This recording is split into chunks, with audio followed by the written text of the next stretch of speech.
Yes, this recording now. So, Marianne, do you want to start? Yes, if Laura. So, good afternoon, shalom, לכולם, to our department seminar here at the Bar-Ilan University Department of Jewish Art.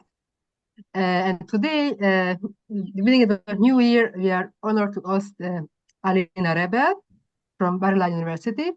And Laura Jacobi will introduce her. So please, Laura. With pleasure. It's a great honor.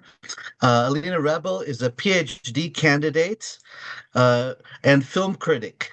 She's eagerly anticipating the final approval of her excellent doctorate, which today's talk will be based on parts of her doctorate.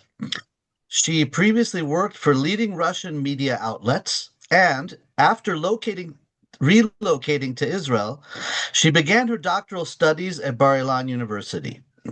She completed a research fellowship at the University of Nuremberg and currently teaches journalism at Ariel University. So welcome, Alina. Thank you so much. Thanks for having me. It's a great honor, actually, because I used to be on the other side of the screen, listening to the presentations of different wonderful lecturers for 4 years while doing my PhD, and now I'm presenting my research, and it's a great honor. Okay, since the discussion has already started, I will start immediately with what I have prepared for today. Today's lecture is really based on my research, at least a part of it, because I won't speak about all the films I have been looking into, because we don't have time for that. Anyway, I will start with the notion that while the image of the Jew as a subversive or exotic are the dominated Soviet and early post-Soviet visual discourse, contemporary Russian cinema has appropriated this figure to construct more complex and often ambivalent symbolic architectures. Here on the first slide, you see the topic of today's lecture, which is Jew as the other in contemporary Russian cinema. And before the meeting started, we've been discussing whether the pictures that you see on screen are AI generated, which was Tzvi's idea, but actually I'm looking into the films which were done before the full-scale invasion of Russian troops into Ukraine. So these films are made in 2017 to 2018, 2020s. So there was no AI, but the period is very important to me. Why I focus on this period? I focus on this period because it's the first time when a Jew protagonist appears in a dramatic narrative. And the Jew protagonist, the Jew character in Russian film becomes something pretty much different from what he was in Soviet and Russian cinema before this period. So cinematic representations of Jewish characters in Russian film increasingly reflect and disseminate the evolving internal values and ideological imperatives of the Putin regime. While nationalist antagonism remains a central feature of the state's propagandistic apparatus, its focal point has shifted. No longer primarily directed towards Russian Jews, state-sponsored narratives have redirected the symbolic role of the other, traditionally assigned to Jews, toward other ethnic minorities, particularly in the context of post-Soviet demographic transformations, the Chechen Wars, large-scale migration from Central Asian republics, and the escalation of Russian aggression against Ukraine. Within this reframed ideological matrix, Jewish identity has been strategically deproblematized. Jews are no longer positioned as principal obstacles to the realization of internal or external policy objectives. Consequently, official discourse has ceased in marking Jews as enemies, and they are no longer perceived as subalterns in dominant societal narratives. Cinema registers and reproduces this ideological shift through the construction of the Jew as a domestic stranger or the alien within the self, a figure who embodies internal otherness rather than external threat. This transformation is mirrored in changing modalities of cinematic self-representation. Alongside the proliferation of state-funded patriotic spectacles, including sports biopics and militarized historical dramas designed to consolidate a coherent national identity, the sphere of auteur and socially conscious cinema has increasingly gravitated toward narratives of displacement, disorientation, and ontological unease. These films foreground protagonists who are ideologically unmoored, morally ambivalent, and existentially dislocated, figures whose journeys reflect broader anxieties about national belonging and cultural coherence. Within this evolving cinematic discourse, the image of the Jew inherits conventions from Soviet representational paradigms, particularly the trope of the Jewish victim, while simultaneously departing from them by eschewing overtly recognizable ethnic markers or stereotypical behaviors. What emerges instead is a depiction marked by what Alfred Martin terms compound otherness, a condition in which a single character does all the work of otherness in the text. While Russian characters coded as oppositional may still be consoled with the national imagination, the Jewish figure embodies a more complex form of alterity, one that encompasses national, ideological, social, and even sexual deviation. Whereas earlier portrayals of Jewish characters often relied on reductive or folkloric traits to signal difference, contemporary representations employ Jewishness as a formal narrative device, one that depends the psychological texture of the character and amplifies the film's underlying conflicts. Thus, contemporary Jewish representation in Russian cinema functions not merely as a reflection of cultural diversity, but as an instrument in the ongoing interrogation of the self-other dichotomy. The cinematic Jew is no longer rendered through subaltern spectacle or exotic marginality. Rather, Jewishness is mobilized as a symbolic surplus, an added value through which broader question of identity, memory, and belonging are negotiated. Each film is contextualized within its historical, political, and cinematic environment, including its genre conventions, production conditions, and ideological climate. This component addresses how genre inflects the representation of Jewish characters and how state support, festival circulation, or auteur ambitions mediate their construction. Secondly, this study, my research, conducts a formal analysis of audiovisual representation, focusing on mise-en-scène, cinematography, costume, space, performance, and sound to trace how Jewishness is marked or erased, foregrounded, or displaced. Third, it analyzes the character function within the narrative system, how Jewish protagonists are positioned in terms of narrative roles, hero, victim, antagonist, etc., how they articulate binary oppositions, normative deviant, national, foreign, and how they are situated within symbolic hierarchies. This method reveals that Jewish characters often act as structural placeholders for broader cultural and ideological anxieties, figures through which the nation confronts its contradictions without threatening its cohesion. Moreover, the whole idea of this research is combining structural narratology, semiotic analysis, historical contextualization, and ideological critique. It offers a robust framework for analyzing characters as culturally coded figures. It reveals how Jewish protagonists are not simply visible, but are made visible in particular ways, for particular reasons, and to particular ideological ends.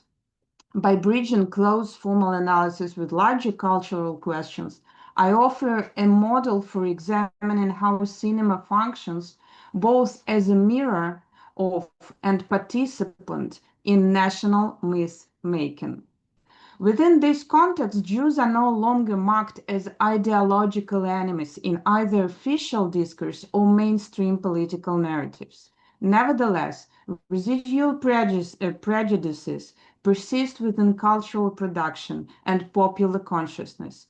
Russian cinema increasingly positions the Jew not as an antagonist, but as a figure of internal estrangement, a domesticated other whose presence evokes unresolved tensions within the self. This motive resonates with the theoretical model of the uncanny stranger and alien within. Jans Eder, here, wait. Jans Eder offers a comprehensive and influential model that conceptualizes characters as identifiable fictional beings with an inner life that exist as communicatively constructed artifacts, emphasizing that their status as both diegetic agents and socially coded signs of meaning. In his framework, often visualized as a clock of character, Eder distinguishes four analytical dimensions. Characters as artifacts, sorry, this slide, yes. Characters as artifacts of cinematic construction, editing, mise-en-scène, performance. Fictional beings with mental, bodily, and social attributes. Symbols that articulate themes and ideological values. And symptoms of broader cultural and political discourses. Building on this foundation, the present study proposes a systematized methodology for investigating Jewishness as a structuring cinematic device, analyzing each film across three axes: historical and cinematic context, audiovisual construction of identity, and character integration within the narrative and symbolic system. Each protagonist is examined in terms of their position within the character, their positional binaries they articulate, self, other, normative, deviant, familiar, foreign, and the semantic fields they activate through visual, linguistic, and behavioral codes. In a decade marked by increasing anti-democratic tendencies, Russian cinema witnessed the emergence of a striking and ideologically charged pattern, a proliferation of dramatic films featuring Jewish protagonists, ranging from independent art projects such as Tesnota, Closeness in English, the humorist Anna's War, to state-funded and high-profile television productions including Trotsky TV series, Sobibor feature film, the Seventh Symphony TV series, and TV series Ranevskaya. These works share a commonality. For the first time in post-Soviet cinema, Jewish protagonists are no longer relegated to marginal or folkloric roles. Instead, they become narrative centers and engines of dramatic development. However, this apparent shift toward inclusion masks a deeper structural continuity. In each of these works, Jewishness functions not as a cultural or historical inquiry, but as a formal and symbolic vehicle for representing otherness, alienation, and ideological ambiguity. The Humorist, written and directed by Mikhail, marks a significant moment in contemporary Russian cinema as the first dramatic feature centered around a Jewish protagonist. Set in August 1984, The Humorist unfolds in the late Soviet era and follows Boris Arkadiev, a Jewish Soviet stand-up comedian. Although he enjoys privilege and public acclaim, Arkadiev is deeply alienated. His jokes are censored, his public persona is a product of state propaganda, and his personal life is steeped in dissatisfaction. The protagonist embodies the paradox of a man simultaneously celebrated and silenced. His descent into psychological crisis, marked by a refusal to perform, a breakdown in social relations, and an eventual confrontation with authority, is presented less as a political rebellion and more as a crisis of identity. Idov reveals that Arkadiev's character is inspired by a composite of real-life Jewish Soviet humorists, whose comic persona were shaped by Sovietization and Russification. The atmosphere of late Soviet decadence and repression is visually dominant, and Arkadiev's inner conflict is easily explained with little control that he has over his life. The central figure of the narrative is constructed as an enigmatic character, whose paradoxical nature, rather than the sequence of events, serves as the principal engine of the story. As the film progresses, Arkadiev's outsider status is reinforced through narrative, visual, and symbolic cues. His humor is no longer an act of connection, but a symptom of alienation. His art does not liberate, but imprisons him. Rather than simply aligning Arkadiev with this classic artist versus state trope, I argue that his estrangement reflects the hollowing out of Jewish identity under Soviet ideology. In this sense, Arkadiev is less an actor in his own narrative than a haunted subject, shaped and displaced by the cultural and political forces around him. Throughout the film, Arkadiev is portrayed as a figure striving to inscribe himself within the Russian literary and cultural canon, distancing himself from his Jewish origins culturally marginalized and politically suppressed in the Soviet context. For much of the narrative, his Jewishness remains unspoken, legible only through subtle codes recognizable to an informed Soviet audience. His name, Boris Arkadiev, operates not merely as a stage name, but as a fully formed alternative identity, one that has overwritten and displaced his original self. Arkadiev is not merely performing a role on stage. His entire existence is a performance, one that requires the constant repression of foundational aspects of self. The film embeds Arkadiev's Jewishness long before he would confess his initially given name, Boris Moiseyevich Aronson, not through exposition, but through culturally specific codes, recognizable only to those familiar with Soviet naming practices. The moment Arkadiev finally articulates his Jewish name functions as a turning point in the narrative, transforming implicit tension into an explicit identity conflict. This tension between Arkadiev's outward conformity and his inner unrest constitutes the central conflict of the film. In The Humorist, Idov constructs his protagonist Boris Arkadiev as a performative and symbolic other. Arkadiev's Jewishness is never an explicit subject of the film, surfacing in Soviet codes, allusions, and moments of social rupture.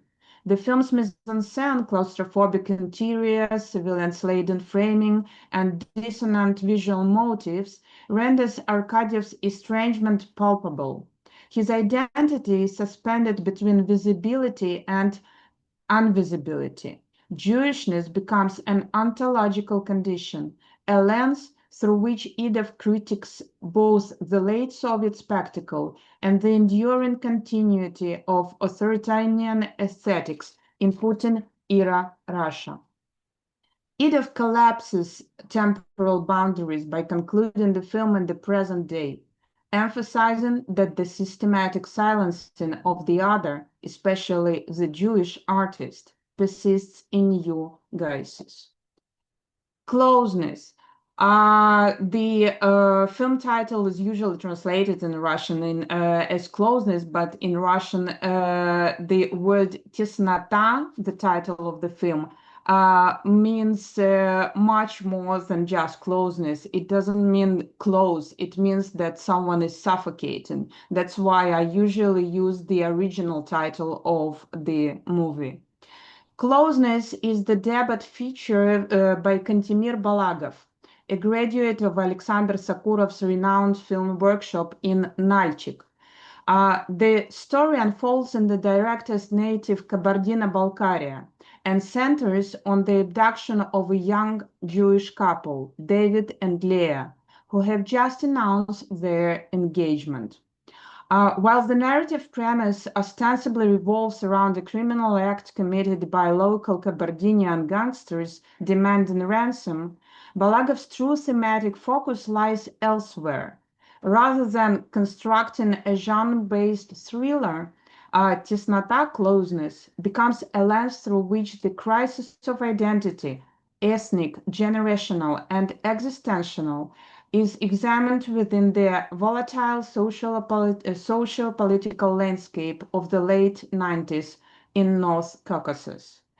The film's protagonist, Alina, is a young Jewish woman who embodies estrangement on multiple fronts. She is positioned as a white raven, estranged both from her mother, who adheres to rigid communal Jewish codes, and from her Kabardinian boyfriend Zalim, whose masculinity is shaped by the hierarchical logic of Caucasian patriarchy. Balagov articulates his protagonist's double alienation, gendered and ethnic, through a constellation of formal strategies, included a constricted aspect ratio, saturated color palettes, lighting, mise-en-scène, multilingual dialogue, and interplay between visual intimacy and physical claustrophobia. Through these cinematic techniques, Closeness becomes a profound meditation on the figure of the female Jewish other, a body simultaneously inscribed by history, desire, and violence. In Tesnota, Kantemir Balagov crafts an intimate yet politically charged portrait of Alina.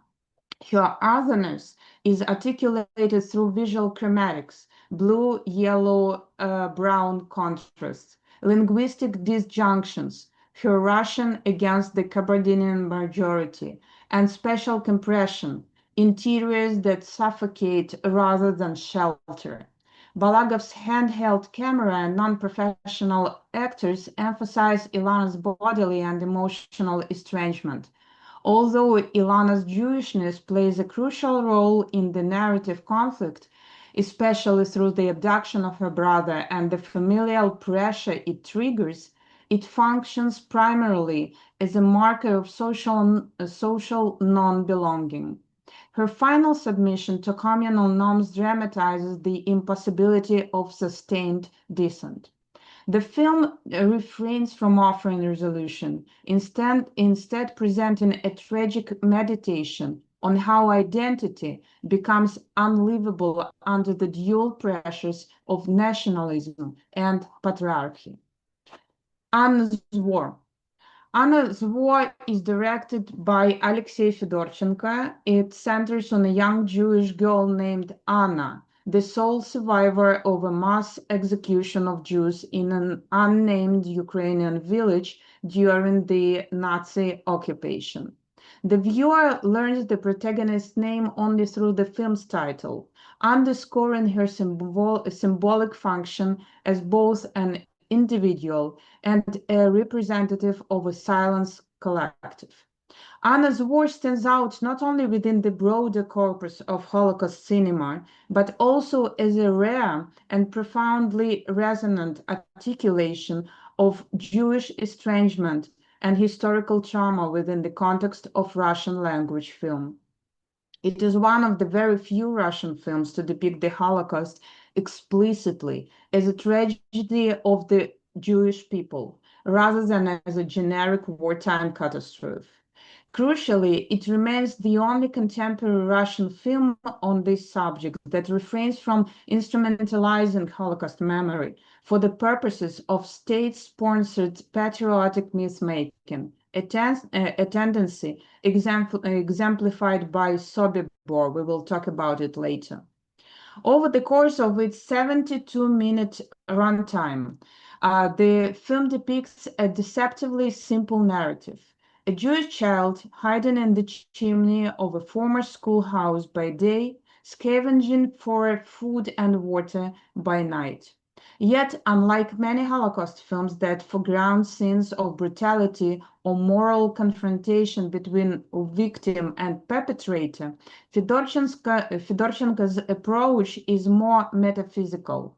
Through the lens of magical realism, the film constructs a contemplative space in which the Holocaust is not merely depicted as a historical atrocity, but also as a metaphysical rupture, a radical estrangement from the world, language, and the self.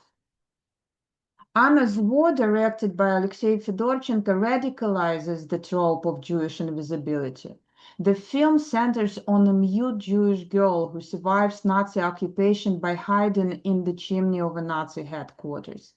Told almost entirely from her silent, observational perspective, the narrative removes language, dialect, and overt social interaction, replacing them with sensory perception and interior experience. Fedorchenko's strategy transforms the child into a ghost-like witness, an emblem of both resilience and absence. Her survival is framed not as victory, but as haunting, indicating that Jewishness in contemporary Russian cinema often functions as a spectral trace, a reminder of history that cannot speak, and cannot be erased. The next film is Sobibor, that I have already mentioned, and it is a state-funded production, a pattern of instrumentalization, which released in 2018 and is the first Russian feature film to confront the representation of Soviet Jewish soldiers, Jewish war heroes, and Soviet prisoners of war. For one of the first times in Russian film, it is specifically the Soviet Jewish fighter who embodies the Soviet mission to rid Europe of fascism. Additionally, it is the first Russian feature film in the Holocaust genre to be funded and heavily promoted by the Russian government, marketed as a blockbuster. By the way, Benjamin Netanyahu was present at the first night of the film with the president of Russia, Vladimir Putin, when it was still possible. Initially, the film is based on the story of the revolt in a Nazi extermination camp, where Jews from Poland and other European countries were sent to the gas chambers along with the Soviet Jews. As the narrative suggests, the revolt was led by a Soviet soldier, Alexander Pechersky, Sasha, as everyone would call him, who managed to organize desperate and resigned Jewish prisoners. In contrast to the British film Escape from Sobibor, which was made in 1987 and directed by Jack Gould, Chabensky's film focuses on the exceptional courage of Pechersky, portrayed with a remarkable level of strength and endurance akin to that of a mythological hero. This alienates him from other prisoners, weak, powerless, suspicious, and broken Jewish inmates of death camp. Sobibor offers a politically revealing case. Advertised as the first Russian Holocaust feature, it quickly displaces the narrative from the collective Jewish tragedy to the singular heroism of Soviet officer Alexander Pechersky. Pechersky's Jewish identity is acknowledged only fleetingly. His true characterization aligns with the Soviet-Russian martial archetype, strong, stoic, and ideologically resolute. His revolt is framed not as an act of Jewish resistance, but as a manifestation of Soviet greatness. Meanwhile, other Jewish prisoners are portrayed as passive, fearful, or grotesquely incompetent. Holocaust memory doesn't commemorate but instrumentalizes, transforming genocide into a stage for nationalism myth-making. The next film, the next TV series, which I look into is Trotsky, which is, despite ostensible focus on a major Jewish revolutionary figure, employs Jewishness to intensify Trotsky's outsider status. The 8-episode miniseries Trotsky frames its subject as both a rock and roll star and the producer of the revolution. Designed to maintain dramatic suspense across its non-linear structure, the series blends events from disparate periods of Trotsky's life through stylized flashbacks, vibrant visual composition, rapid pacing, and a theatrical mise-en-scène.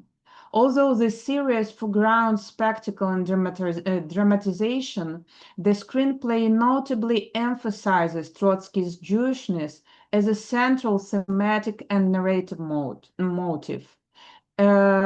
The pervasive obsession that Trotsky displays with Leon Trotsky's Jewish heritage surely goes beyond mere sensationalism and into the realms of prejudice. The protagonist's identity is persistently coded as other, and this otherness is portrayed as an impediment to full assimilation within the Russian revolutionary pantheon. The series indulges in Baroque visuals, psychological melodrama, and historical stylization, but repeatedly signals Trotsky's foreignness through language, gesture, and thematic associations with betrayal. The film constructs Trotsky's downfall not only as a political failure, but as a consequence of his unassimilable identity. Jewishness becomes a cipher for ideological danger, an encoded threat to the imagined integrity of the Russian body politic. And the Seventh Symphony, it's also the TV series. It enacts a more subtle but equally revealing inversion. Initially framed through the figure of Karl Eliasberg, a Jewish conductor leading a symphony orchestra in besieged Leningrad, the narrative shifts its focus to Stalin's secret police officer, Anatoly Serygin. While Eliasberg is portrayed within visual reverence and aesthetic otherness, his German Jewish identity emphasized through accent, costume, and behavior, he remains emotionally distant and narratively static.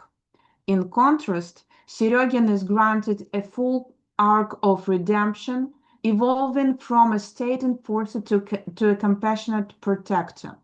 This recentering transforms the Jewish protagonist into a narrative device that legitimates the apparatus of state violence. Asberg's alienation is narratively sacrificed to facilitate the ideological rehabilitation of the state. And yet another movie which is devoted to some extent to the Holocaust topic, called Tango. It is directed by Russian filmmaker Pavel Chukhrai, very, very famous director. The screenplay is based on a famous author, Ephraim Sevela, and his novel Sell Your Mother. But the director significantly altered the plot and thematic emphasis.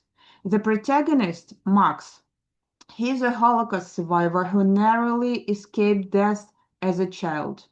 After the war, he was taken to the Soviet Union by the Red Army during the liberation of Lithuania. As an adult, he returns to his native city in search of Laima, the daughter of a coal worker who had moved into Max's former home after his family was deported, and who later hid Max when he fled from the Nazis. Called Tango engages directly with the question of post-memory, trauma, and complicity. Its protagonist, Max, is a Holocaust survivor who becomes a Soviet official entangled in a relationship with a Lithuanian woman whose father participated in wartime atrocities. Max's identity is shaped through rupture and guilt rather than continuity. His Jewishness is expressed through silences, visual metaphors, the recurring motif of the lost home, and tension between memory and history. The film presents Jewishness as a haunted subjectivity, one that cannot be resolved within existing national narratives. Taken together, these films reveal a shared ideological function.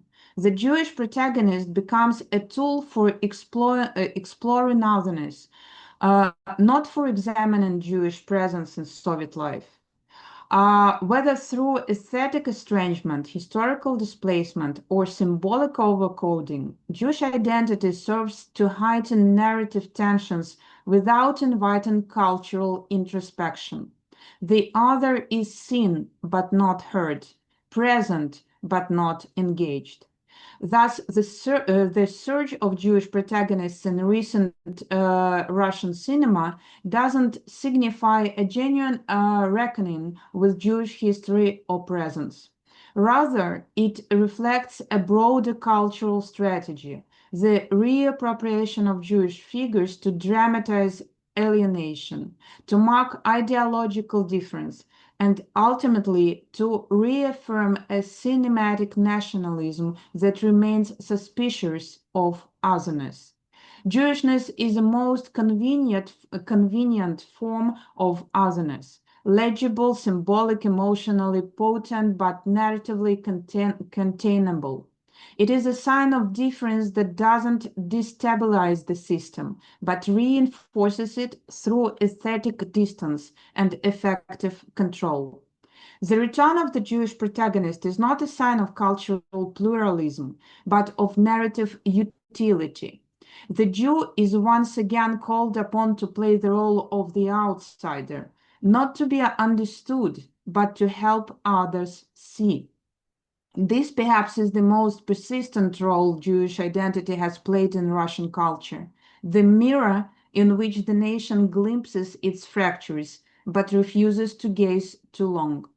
Jewish character in contemporary Russian cinema doesn't signal cultural pluralism, but we hope that it sometimes maybe will. Thank you. Thank you very much, Alina. I had insight in the contemporary Russian cinema and the role of the Jews. So now I will open the floor for questions and comments.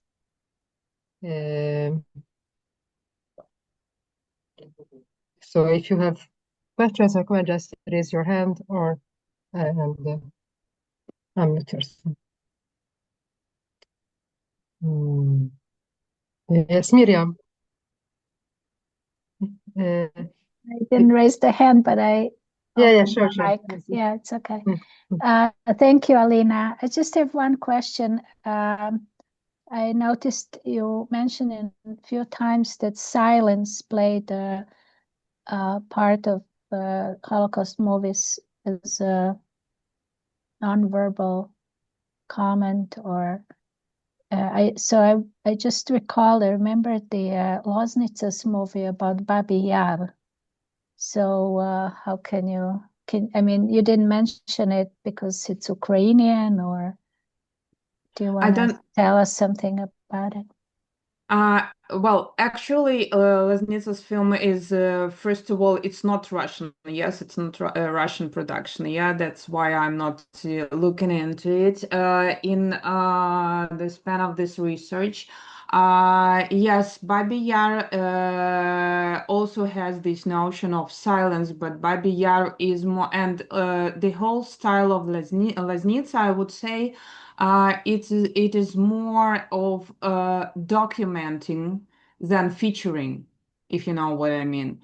Loznitsa is making his films, even his feature films, through the lens of documentary. It's not. It is made of different fractures. That's why they can't be compared. While Fedorchenko, who uses this silence as a symbol of dissociation of the protagonist, of this girl, from the whole world, for him it's mythological feature. It's very, very artificial on one side. Yes, on the other side, it's based on the true story. There really was a girl who was hiding in this chimney for a couple of years in a building where the Nazis used to be present all the time. So she had to hide the whole day, and then only at night she was looking for water and food. And naturally, she didn't have anyone to talk to. In Fedorchenko's films, he goes even further, to the extent where Guillermo del Toro goes. He is making his protagonist almost a ghost. And the whole building is something very unfamiliar, very strange to this girl. She doesn't even, she obviously doesn't understand the languages of the people who are talking there. They speak Russian, Ukrainian, German, and even French at some moment. But she's looking at them and she's hearing them from this chimney through their broken mirror. And the sound of their voices is pretty much unclear, and she is not connected to what they're saying. She is obviously not there. She doesn't understand the words. The only time that she says a word through the whole narrative is when she calls her cat katze katze in Yiddish, and that's how we understand that the only language she knows is Yiddish. So the silence here is the silence in Babi Yar by Loznitsa, I guess, is a symbol of a huge tragedy for which we can't find words. In the film of Fedorchenko, it is more about being a symbol of estrangement from the whole world, being not against the whole world, but being in some other dimension.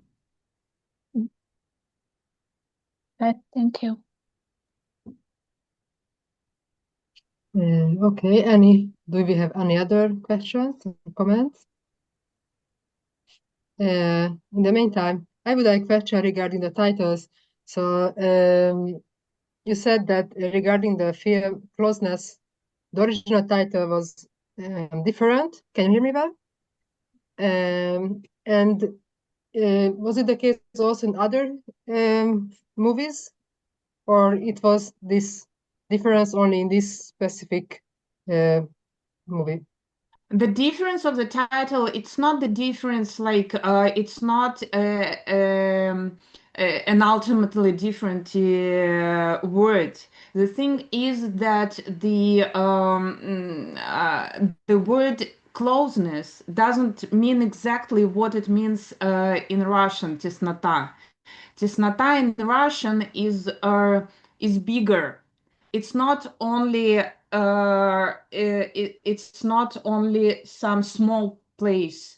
It's the place where you suffocate, you can't breathe, you can't be anywhere. Closeness in English means can mean anything. Like closeness can mean that you are close to someone. Yes, it is not. It is not the point of the film, but officially the producers did translate it like closeness. That's why I use both titles, and I have to explain it.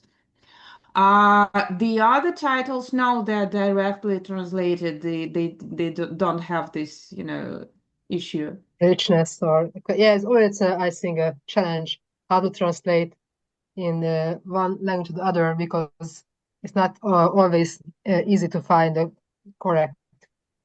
Right.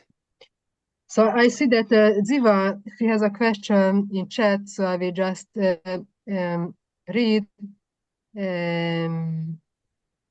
So we are waiting. Ziva, are you with us? She wrote that she has a question, but we don't see the question. So maybe Here it is. So she has a question regarding the humorist. The subject is often a split-in personality, a sort of pagliacci, who has to make people laugh not matter how they feel. Is this raised? Do you see the question, Alina? Yeah, I see Okay. the question. Yes, it is raised in my research, of course. It's not raised in this presentation. Yes, it's definitely obvious, yes, that Edith was thinking about this image, but he goes further, and the pagliacci for in Russian discourse is much bigger in Soviet discourse, I would say, because this antagonism with the state power of an artist with the state power is a common point on the one hand, and on the other hand, Idov is not making his film focusing only on this. He's making his film trying to think about nowadays. And actually, what made him think about this film is that when he was traveling abroad, he saw, the posters of these former Soviet and now Russian humorists who are still on stage and who are still doing the same performances. So nothing changes. So the trope of pagliacci is just one small part of it.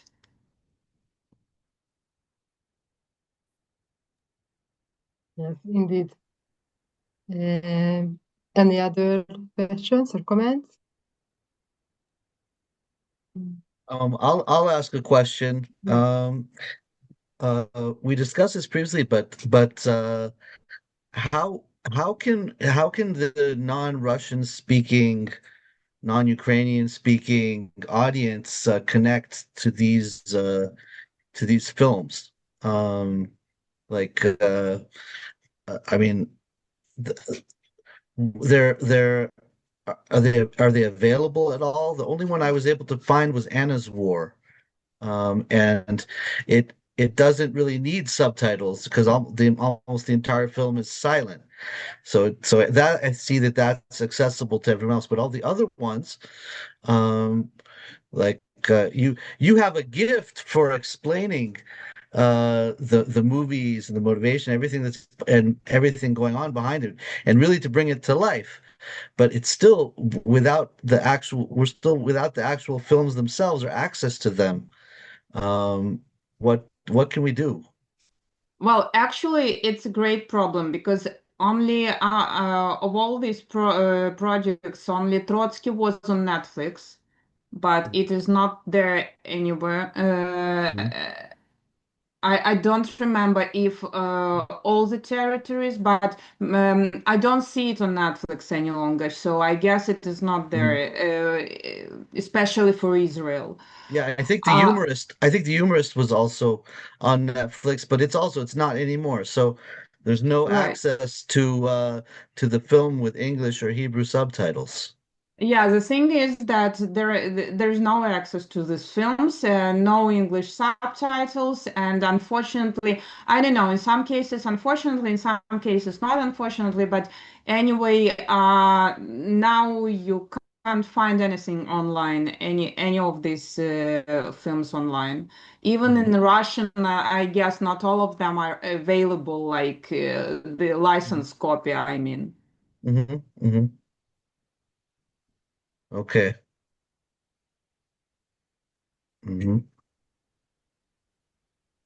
Yes. Okay. So, any other questions or comments from the audience? Are there any new films since the doctorate? There are some, they were made before I finished the doctorate, but they were made after the full-scale invasion, and it's quite a different agenda now, you know. The whole thing is very different, so it's not eligible for the same instruments that are used in this research. And well, you know, they are not worth researching. It's Well, a very different context.